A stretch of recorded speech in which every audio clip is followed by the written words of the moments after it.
It was great. Okay, so we're rolling. We are rolling. Oh, I haven't got this bloody glove, man. Does my head in. I've got to have my gloves on because people shout at me about hand reveals. I'm not joking. About what? About hand reveals. Really? I didn't even know that was a thing. What's a hand reveal?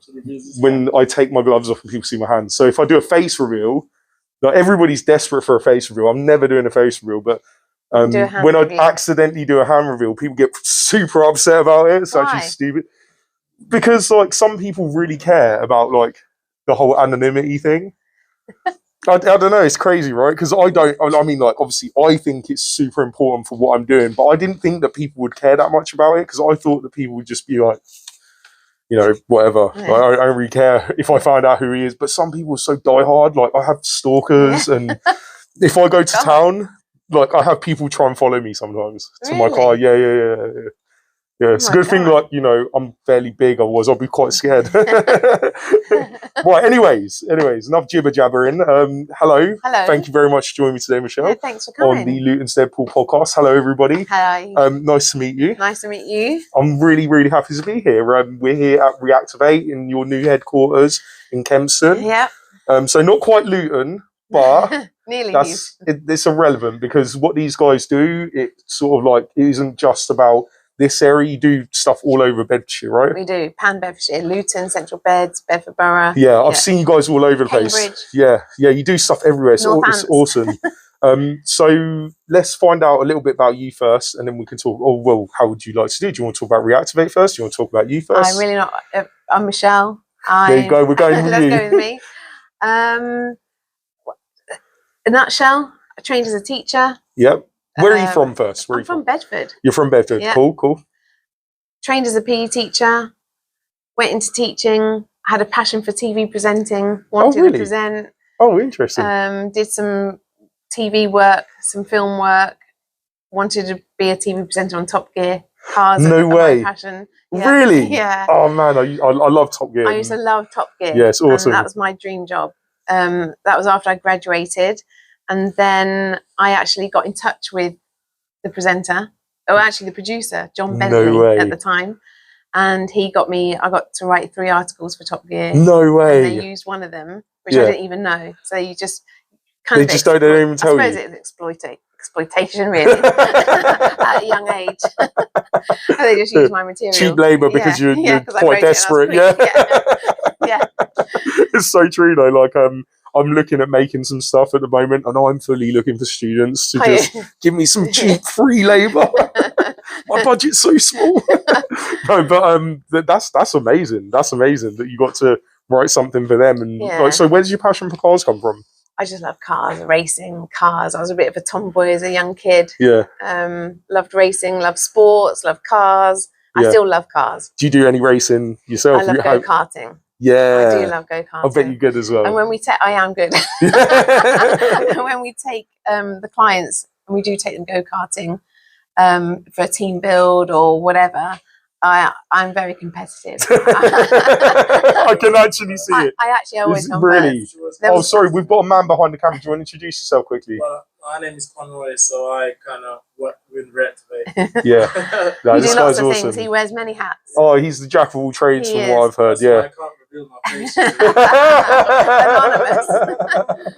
Hey, he's trying to steal my spot. What's this guy doing? No, I'm joking. No, that's cool though. It's like, I love that you try to involve fun in the workplace. Something that I actually read about Reactiv8 was one thing that you guys say about what you offer is like you bring professionalism and it's like the humour part. I really like that.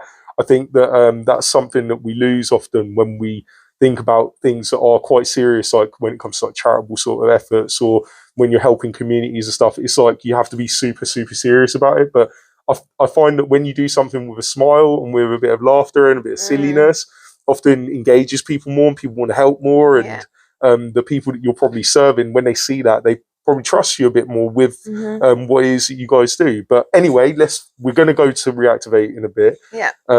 So yeah, you like your cars. That's what you did when you was leaving from school and like university and stuff. So how did you come to do this sort of work?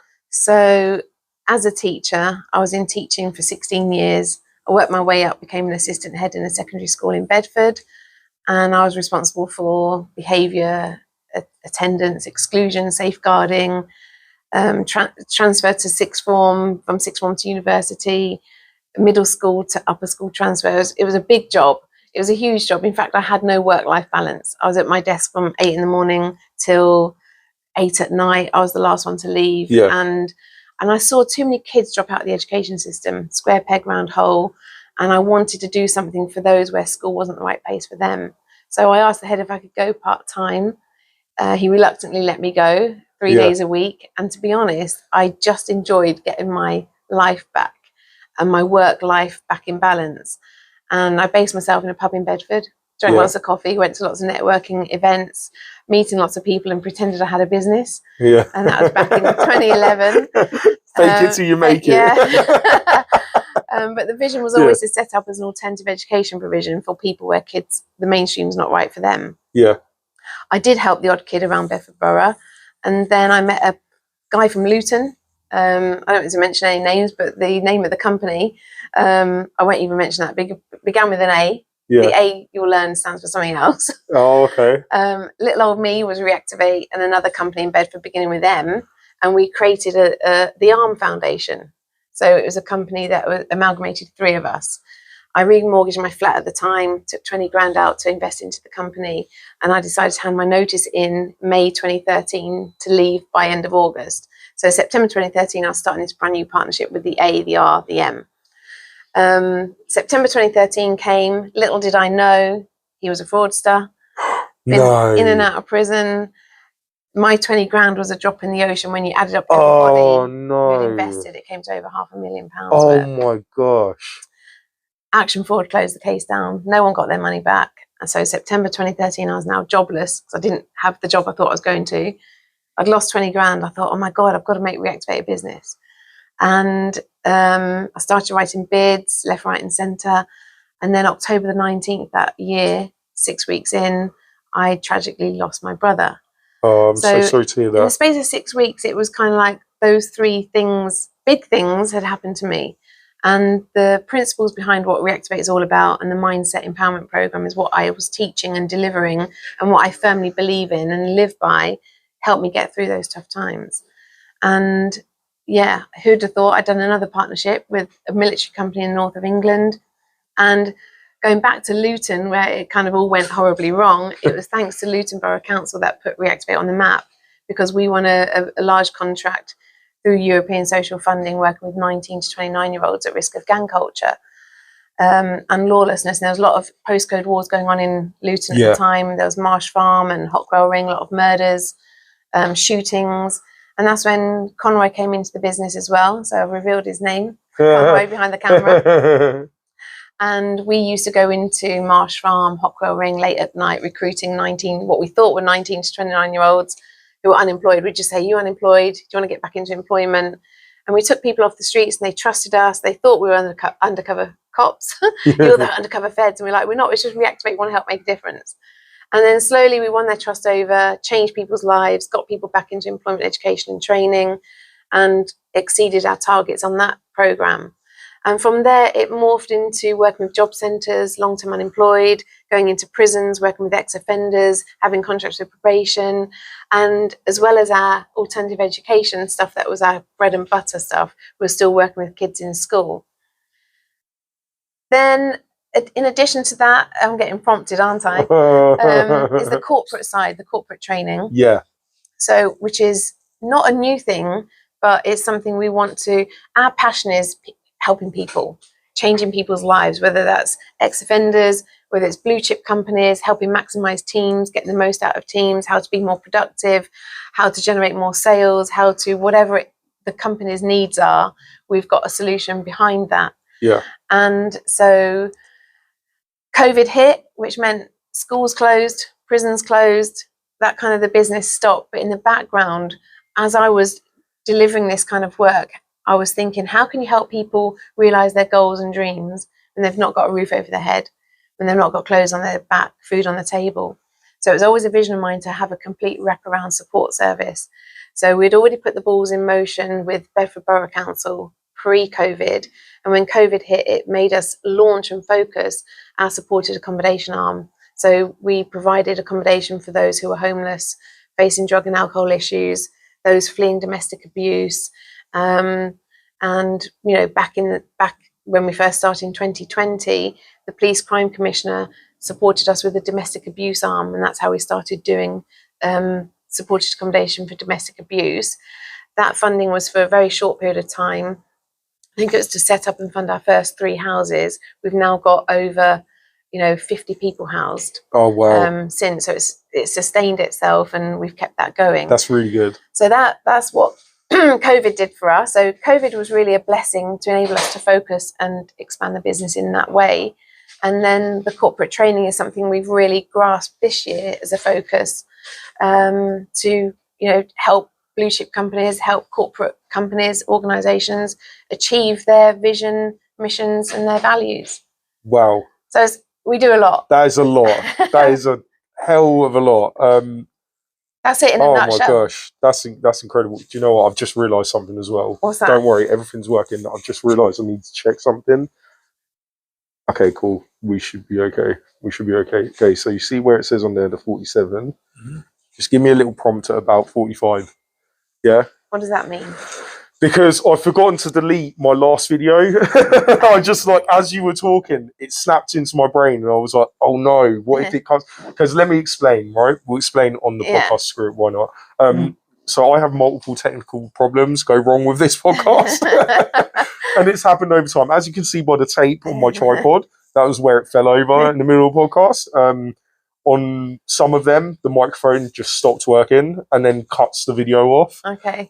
Sometimes someone texts me, so I have to remember to put it in airplane mode now, because when someone texts me, it cuts everything off as well. Yeah. And you won't believe. Like, so my newest problem is I found that if I don't delete the previous video, then it intrudes on the next one and shortens the video, and it's just absolute hell. So yeah, that's why I was checking that. But don't worry, we'll be fine.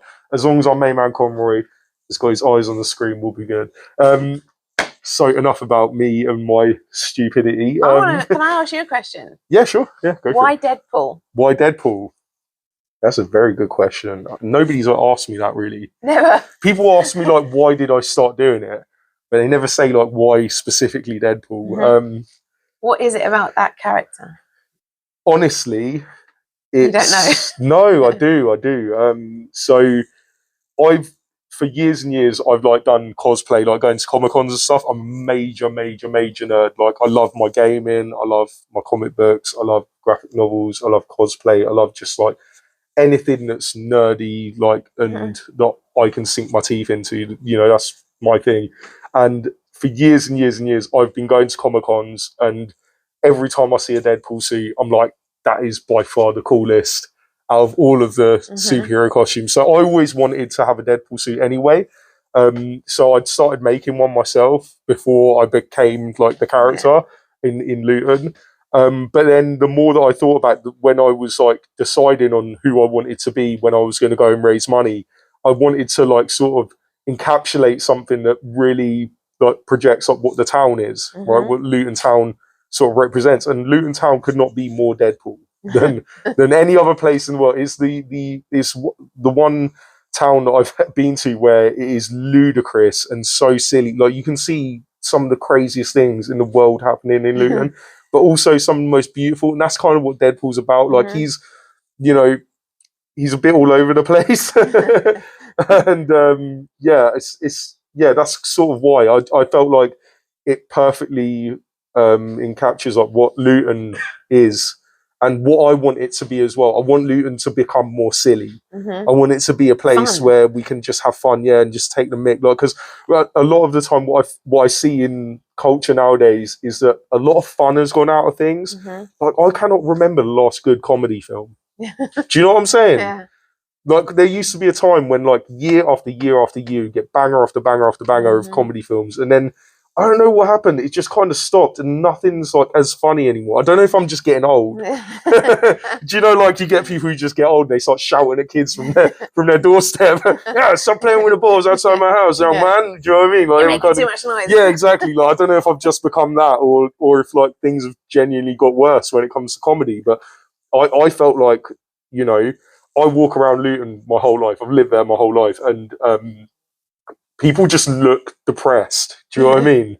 They genuinely did. And what I thought is, if all I could do is just like brighten up their day by being the most ridiculous character that I could physically think of, you know, it might help people. And do you know what? It has helped people. It's I get people who come up to me and they tell me that I've made their day constantly, and some, even to the point where there's some people who come up to me and, you know, I give everybody all my time, right?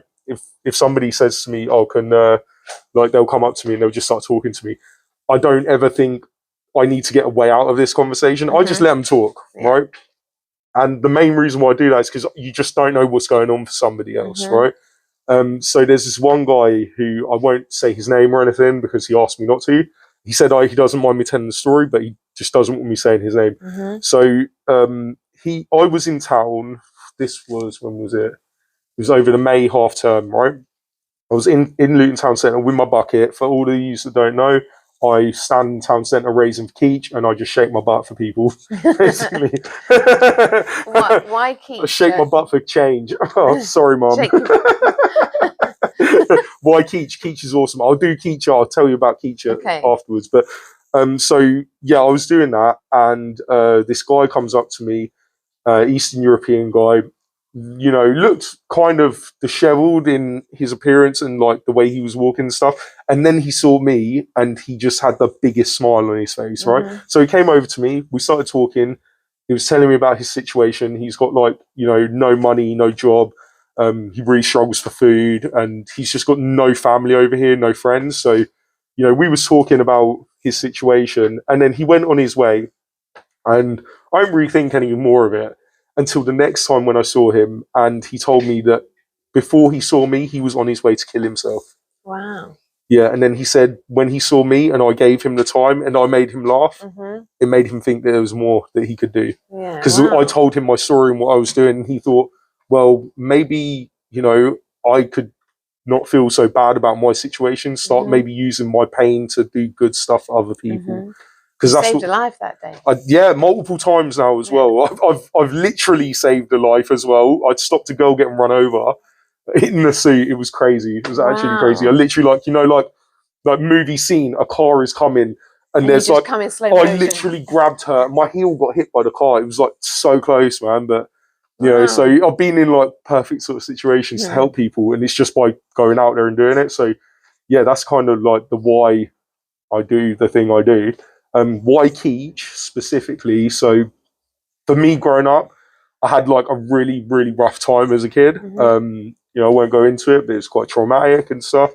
And there was only one thing that like really kept me going. And it's going to sound so silly, but once a year in Luton, we get Smiley Sam. I know that you guys get bobsleigh in Bedford. I think that's what it's called. It's like we've got Smiley Sam, you've got, I think it's bobsleigh, but it goes around with Santa on, collecting money and saying hello to kids and stuff. So for me, when I was a kid, like that would turn up every year, and it would finish on my road every year on Christmas Eve. It was the most like special, beautiful thing. And I would stand outside my house, super excited to see Santa, and he would come and always like say that he remembered me and all this stuff. And it made me feel so special, like in a time where I felt insignificant and worthless, and that I didn't exist to most people. And Santa saw me, and that like made me believe in myself a little bit. So doing what I do now, primary focus is for me is like with kids and like making them feel like how I did, because you don't know what's going on for a kid. Like they might be having just a completely normal life, or they may be being abused in a way that you cannot possibly imagine. And just by having like an interaction with someone like this, and then they remember you the next time, it makes you feel 10 feet tall and like you can do anything. So yeah, that's why Keach, because they gave that to me, and now I feel like it's my job to give back to them. So Yeah. What a story. Yeah, I suppose. It's all right, I guess. Am I interviewing you? Yeah, I know. Oh, I hate it. I actually don't like it when people do that. They twist it and they turn it around with me. It's great. What a great story. I mean, well, everybody's got a story, right? I think it's important to tell your story because, like I say, you know, when I was a kid, if I would have heard that there was a guy like this, and then I would have read up on him, it would have inspired me to do so much cool stuff. So I always say to people, like, don't be afraid to talk about yourself because there's going to be kids out there who are just like you, and if they imagine if you had you as a role model. What would you do? Like, how much better would you be if, like, a grown-up you was your role models when you was a child? You know what I'm saying? So, because a lot of the time in the work, like you do, you get people who are very humble and they don't want to like shout on the rooftops about what they do or anything. But yeah, if you stay quiet, then you're not inspiring kids. Yeah. And that's what life's about, ultimately, you know. Reach as many as you can. Yeah, like, you know, you don't necessarily need to have children or anything like that, but the whole point of life is the next generation. It's actually quite sad because you feel quite insignificant once your time is done and you're not the youth anymore. But the legacy you leave behind, though. Yeah, it's really important. You spend like 30 years of your life as the youth, yeah, and then once you pass that time, the rest of your time should be dedicated to making their time better, because then ultimately the world's going to get better. Your grandchildren will have a better time, and you know that's what it should be about ultimately. Wow. Yeah. So, but back to you and Reactiv8. Forget about no more questions for me because I won't shut up otherwise. So yeah, like Reactiv8 does an insane amount in the community, and like the housing thing is quite a new thing, I think. But like when it comes to your ideas on like why you decided to do this stuff, now let me ask you, because you asked me the why. Like, so why is that important for you to do this stuff? My passion is people. My passion is helping people. You don't go into teaching for the money. You go in teaching to create the next generation of lawyers and doctors and presenters and teachers and comics and comedians. And you go in to impact people's lives. That's why I went to teaching. And I guess what I'm doing now is teaching, but in a very different way. I'm teaching a core mindset empowerment program to a bigger audience than just kids in secondary school. And that's my passion, because, you know, you can have adults who have unfulfilled voids, unfulfilled potential. And all I want to do is give them and make them realize it's never too late. No matter how old you are, no matter what you want to do, what your dreams were as a kid, it's never too late to go and follow those dreams. Yeah. You know, my PA, she's retired only at Christmas. She's 77 next month. No way. She is. No way. And she just retired in December, and I've worked with her for 16 years. And, you know, she came to me actually when she initially retired at 60.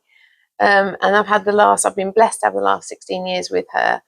And it's never too late to keep, you know, doing what you want to do. Yeah, exactly. No, I totally agree. Like, I'm a late bloomer, right? Like, I messed up big time in school. I didn't pay any attention. Like, I liked football and my friends, and that was it. Teachers were like an afterthought. I was like, get out of here, man, leave me alone. And I was naughty. I really messed up. I'm not advocating for bad behaviour. I'm just telling you my story, all right? You could have done with Reactiv8 when you were a kid. I could have done. No, it's true. Like, this is what I'm kind of going on to say, is that like I didn't fit the mold for school. I had like, I couldn't focus. I don't know whether I had ADHD or not, or if I do, I probably do. Like, look, you know, I can't sit still. I'm very, very attention seeking. I probably have some things going on. I don't know. Never been diagnosed, but that's for another podcast.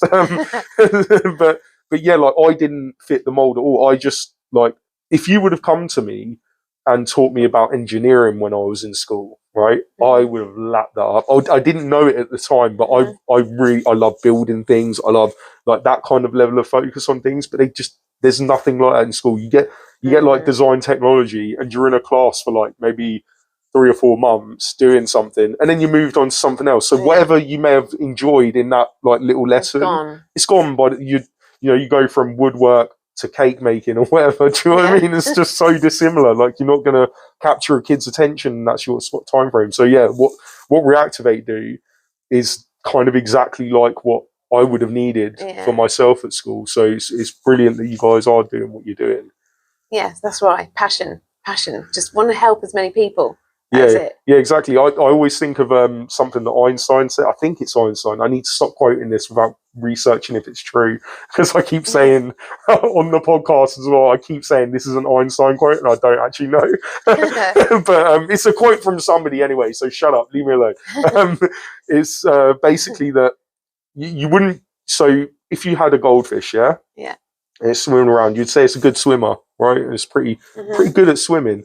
But then if you took it out of the bowl and you put it next to a tree and you was like, climb the tree, you're going to say you're stupid when it comes to climbing trees. And that's kind of how the education system works, is that it looks at kids, and a kid that maybe doesn't read as well as the other kids is then put in bottom set for reading. And maybe that kid, it's not like they're not meant to read. Maybe you're teaching them the wrong way to read, or maybe you should be putting their attention in a different area which can help them. You've just got a different way of learning. Yeah, exactly. There's like, everybody learns in a different way. And then when it comes to subject matter as well, like, you know, there's a lot of people who end up leaving school and they don't need history, like at all. It's a fun topic, but then they don't necessarily need to have that as their focus. And they might be really, really good at something else. And unfortunately, this whole like one size fits all thing in school doesn't work at all. I don't know why we're still doing it. I think it's producing really inefficient results. And you just get a lot of kids that are disillusioned with school because they're like, doesn't represent me at all. So you lose kids by the wayside. And not only that, they actually don't teach mindset in school. Yeah, I like this bit of what you guys do, actually.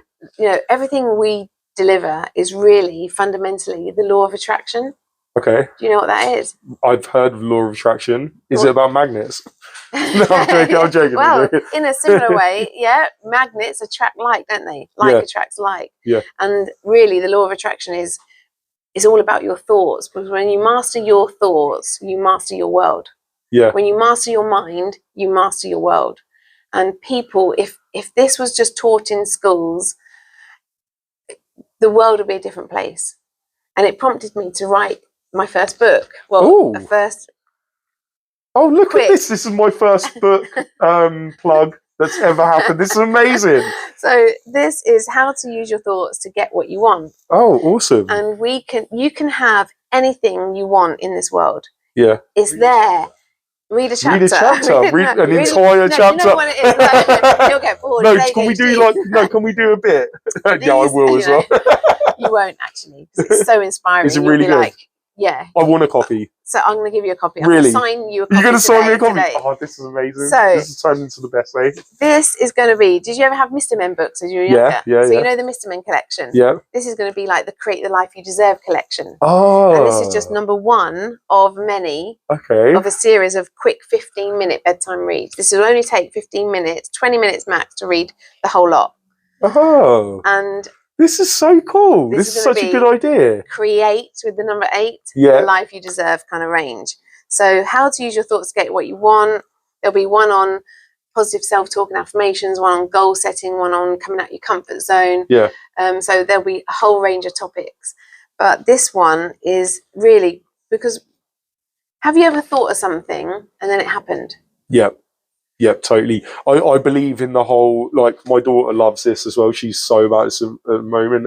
Manifestation. It's exactly what this is. Yeah. It's like you manifest you your picture reality. the thing that you want, and you just keep working towards that one thing, and you think about it all the time, and eventually it just starts to happen. Yeah. In some miraculous way. Yeah, that's literally what I done with this. There you go. Yeah, you've that's used how it works. Without probably even knowing you've used it. Yeah. And until you then become exposed to manifestation, law of attraction, you've actually remembered. It's like the people we work with in prison. I'll say to them, raise your hands if you're ever told by anybody you're going to end up behind bars. And 9 times out of 10, they raise their hands because they've been told it by somebody. Yeah. Probably someone close, more often than not, a family member, their parents, a teacher, whoever. They may even have that thought themselves. And then it becomes their reality. Yeah. And they wonder why. But what you think about, you really do bring about. Yeah. That makes sense. That really does make sense. It's something that I tend to believe in as well, more so lately than when I was younger. I thought that was a bit of a silly way to think before. I thought, just build a dream board and then your dreams will come happen. true. No, and I just was like, nah, that's complete lies, and that's not the way the world works. But it actually is. But it people actually just does think work. that's just wishful thinking, or that's just, oh, what, you can just stick something on a piece of paper and it's going to happen. You've got to take steps to make these things happen. But because it becomes your most dominant thought, the way the mind works, the mind, while you sleep, your subconscious mind is always working. It never sleeps. It works 24/7. And what you'll do is start to filter in all the connections you need to make, the creative ideas to make it happen, and it will happen. It's like you're building your mindset in a way that it's ready for magic stuff like that to occur, and you start to notice it, and then you take the opportunities more. Like I always find this is where I kind of get all of my ideas is when I'm either driving or when I'm in the shower, right? And whatever those ideas are, I chase with full blown like intensity. You know, dog with a bone kind of thing. That's like second. Do you know what? My wife hates it. She absolutely hates it because as soon as it doesn't matter. Like I'm going to Gambia in March to go and help a charity out there. This guy that I made friends with, and it's all on a whim. The whole thing's on a whim. I just sat there one night and I was like, I got the brainwave. I was like, I have to go to Gambia. I have to go to Gambia because what this guy's doing is awesome. He needs help, but I can't prove that he's real unless I physically go there. The amount of people that tell me he's a scammer, like the second that they see, like you know, he's not very good with social media, right? So when people see his page, it doesn't look like all that great. And I've helped him to like sort of start to show the actual charity work that he does. So he started posting that, and now he's getting more people like say, you know, because his company met the president of Gambia recently. And for me, that was like as legitimate as what like you would need to sort of say this guy is real. But people still don't believe it, even with all of this. So I realised the only way I can get people to believe in him is if I go there and prove he's real. Do you know what I mean? So yeah, all of that was on a whim, because this is what I've seen as it's kind of like the manifestation thing in a way as well, where it's kind of a bit mystical in how it works. But I really believe in like where you get the creativity from and the inspiration from in your mind. It's like you should just. Is everything good? Great. You should literally just go for it. And the more you get out of your own way, because this is the problem. It's like you've got creativity, and on the opposite side of creativity is ego, and them two don't mix, right? You cannot be creative and like the ego involved at all, because the ego tells you that's a bad idea. The ego's never ever positive. It's never positive. It's the thing at night that tells you you're rubbish. It's the thing at night that tells you that you can't do things and that you know you're going to fail. And why are you trying? And it's that voice that you can hear that's always putting you down. And creativity is the complete opposite. It's the thing that's dead silent because it doesn't have like any feelings about you. It just tells you what to do. It's like, this is what you should do. That is the subconscious mind. Yeah. It's the creative subconscious mind. Doesn't judge, doesn't think, doesn't analyse. It will just play it back. It just gives you an idea, and it's like, now it's up to you. What are you going to do about it? And if that's quite nice, like you sharing that. Sorry to interrupt. No, it's okay. It's okay. Because that then echoes what we teach in terms of the subconscious side. Yeah. Because as you said, it doesn't analyse, it doesn't judge. It just gives you back exactly. And what I personally believe as well is the more you get out of the way of that creativity, the more it helps you. The more it like whatever is going on there with the subconscious and with creativity. I don't really know. I almost go back in time and listen to like the words of Greek philosophers about the muse and how the muse would work, which is it's like this kind of spiritual entity. And that's the thing that gives you the ideas. And the only time it works is when you don't stop it. So, you know, and that can be as simple as you drive down the road and then you get this crazy idea about like a job that you'd love to do that you would make you really happy. And most people were like, they're so stuck in their ways of like what they're doing that they find it really hard to move lane. I like to use fear holds them back. Yeah, I like to use the analogy as well. Huh? He is doing my job, yeah. Fear. It's refreshing to hear like this conversation. Oh, good. No, I'm glad. I'm glad. We teach this stuff and we live by these principles. And we go into these environments and try to create these kind of environments It's actually nice to hear somebody. But it's not just you alone out here doing it. Yeah, no, for real. I've always said that there's people like this in the world. Yeah. But you have to be in that wavelength to attract those people. Yeah. Well, do you know what? Saying that, I do find that the more that you do good stuff, the more good people end up being around you as well. Because it is like this attraction. It's the attraction thing. Again, it's like you start to do good work. You know, when I started doing this, I literally put up a post the other day that showed my Instagram page when I first created it, and it had 1 follower and 1 post and 63 people that I was following. Yeah, and I won't forget them numbers because I started this with nobody. None of my friends followed me. They were like almost embarrassed to help me, I guess, at first. Everybody wants to help me now. Well, trust me, everybody wants to help me now. But like at first, nobody wanted to help me at all, and it was really hard to get it going. But I just kept going. I didn't care how few likes I got at first. I didn't care about I'd switch my brain off to it. I just knew, forget about that side. That side's irrelevant. It's important for the future because the more attention I've got on this, the better the good work will be, right? Because the more people I can involve, the more people that I can inspire to then do more good work as well. But I just thought, don't think about that sort of stuff. Just keep doing the good work and more good will come. And through doing this, I've made like the best friends in the world because they're all like me. They all just want to do really well. They all believe in this positivity that can change the world because it really can. It really can. It genuinely can. It's like, it may seem like a bit of a silly thing. We need to teach it more. Yeah, exactly. That's what it is. We need to expose this, don't we, to the masses? Because people don't know. It's like, you know, you've got kids in school who are so disillusioned with the way that the world looks. And if the only thing that they see is that we've got a government that's like super corrupt and just taking stuff off the poor all the time and never helping them whatsoever, you know, it can make, if you come from a fairly like poor community or underprivileged town, it makes you just sort of give up before you've even had a go. And the thing is like the world isn't like that. Like it's such a small minority of people that are screwing up for everybody else, and the media do not help with the way that they report it. They make it seem even worse, and it's not that bad. Like, you know, if you listen to what the media says about Bedford or Luton, you'd never step outside your front door. Do you know what I mean? You'd be terrified. You think you're going to get shot or stabbed or you're going to get trampled by a riot of people. But then you go out and you actually see that there's really good people doing great work. And you're okay because you can remain anonymous. Yeah, and also people are terrified of me, especially little children. But yeah, no, it is. I ain't gonna lie, it is very, it is liberating being like anonymous. Trust me. Oh my gosh, like you won't dance as hard as you will dance with a mask on in front of people.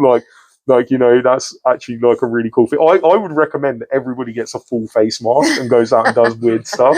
It's amazing. Trust me, you laugh, but when you try it, it's great. Yeah, it's seriously great. Even go to a Comic-Con or something. Like, have you ever been to a Comic-Con? Never. Oh my God. I mean, have you ever been to one? A Comic-Con? Comic-Con, yeah. You've never even heard of it. It's like, it's my home, basically. It's a comic party, is it? It's a convention. Okay. Right? So you'll go there. I'll have to show you after this. Like, I'll show you like MCM Comic Con. Big up MCM Comic Con. Yeah, they probably won't want me saying that. Actually, screw it, who cares? But yeah, no, it's a great place. It's like you get celebrities go and dress up and stuff sometimes, and like will have a full face thing on, and you won't know. Like when I was there, you know Simon Pegg. Yeah. So he was at a Comic Con that I was at, and he was dressed as a Wookiee, I think it was. Yeah. So you didn't know it was Simon Pegg. I saw him walking around, but like he just got left alone because he's in full like blown suit. And yeah, it's just an amazing place. You will be broke by the time you get out of there. It's so expensive, but at the same time, it's like totally worth it for an experience of a day out. Wow, I've never even heard of it. Yeah, you can go and like, you know, dress up as a superhero or something, and just go and meet loads of nerds that are dressing up like superheroes. Have I overshared? This is my problem. I'm literally like, there's no like connections between my brain and my mouth. My mouth just goes, and then my brain's like, "What are you saying? Shut up! Stop telling them everything about you." No, this has been great. This has been really good. I'm really glad that I've come here and talked to you about all this stuff because chat. Thank you for coming. Won't we to read a bit, a tiny bit? Let's see. Yeah, come on. Tiny bit. Let's Which see. is the bit? I want you to read something that's going to now be the clip for the show. Well, Introduce the book. I'm going to introduce the book Yep. and just read a bit of the prologue, and then, so, have you ever thought why some people seem to have all the luck and not you? Have you ever wondered why some people are just always happy no matter what life throws at them? Have you ever wondered how other people can do it and you can't? Or how other people manage but you can't seem to? Well, this book will give you some tips on how you can be that person, because it's all about your thoughts, and your thoughts can change your world. Your thoughts can really change your world. And I'm going to read a snippet from here. I don't know. Everything you experience and everything that comes into your life is done so through the magnetic power of your thoughts. Scientists have proven that all matter, including physical objects, including the chairs we're sitting on, have energy. And at a microscopic level, all matter has a vibrational frequency. As your thought radiates out, it attracts the energies and frequencies of like thoughts, like objects, and even like people. And they'll draw those things back to you. And, you know, limited and negative thinking leads to limited action, or even counterproductive action, and produces negative results. Let's talk about money. I'm going to touch upon money. You know, if people have a viewpoint that they think people with money are selfish, greedy, and bad, it's not likely that you'll take action that would lead to financial success, because your belief about people with money is that they're greedy, selfish, and bad. Well, how on earth are you going to attract money if that's what you think you believe people to be with money are? Yeah, because you're not going to want to become like that, right? No. So, and then when you do attract money, if you do, you'll probably lose it as quickly as you gained it, because at a subconscious level, you associate money with being selfish, greedy, and bad. Oh, that's interesting. And that'll be enough of a belief that'll stop you from keeping the money. We do workshops on changing your financial blueprint, you know, self-esteem. But on the financial blueprint one, you know, how many of you were told when you were younger, you can't afford it, money doesn't grow on trees? Yeah. And we grow up with that conditioned financial blueprint that then becomes a block. It's like a restraint. That stops us from achieving abundance, in, you know, wealth abundance. And there is enough money out there for everybody. Yeah. And so we run workshops on just financial blueprint. We run workshops on self-esteem, confidence building, coming out your comfort zone, how to, you know, extend your comfort zone and grow, because you only grow when you step foot outside your comfort zone. We do so many things, but our thoughts are what either through our beliefs are limiting, or they can help us. And that's what we're here to do, is to help change that. So get yourself a book. Get one of these books. It's the best £8.88 you could buy. There you go. Where can people buy it? They can buy it straight from our website. Okay, so go straight which to our is website, www. Look into the camera. and it's going to say it right here. Reactiv8.org.uk. Jumping around here, flashing around. You'll be flashing this around. Is the book. Reactivate, all over the place. This is the first of many books to come, and also we have quarterly events, which I'd love for you to come. Yeah, I'll come to our next event. I missed the last one. You did. April the 27th is the next one. Yeah. Okay. Yeah, I'm down. Thursday, April the 27th is, because every networking event, I want people to leave feeling that they've been invested in. That it's not just a time away from their desk and they haven't got that time. People will leave feeling like, we need to get to Reactiv8 events because we're going to get something out of it. Yeah, of course. And the next one is all about actually comfort zones, how to break through your comfort zone and grow. So I'd love you to be there. I'd happily be there. And if you want to be a guest speaker, oh my gosh, yeah, I'd love to do that as well. That'd be awesome. So, all right, well, thank you. This so has much. been awesome. Thank you so much. Thank you for coming. All right. It's been an absolute love pleasure. you, everybody. Love you, Luton. Love you, Reactiv8. Thank you, Luton. Bye. And Reactiv8. Bye. Bye.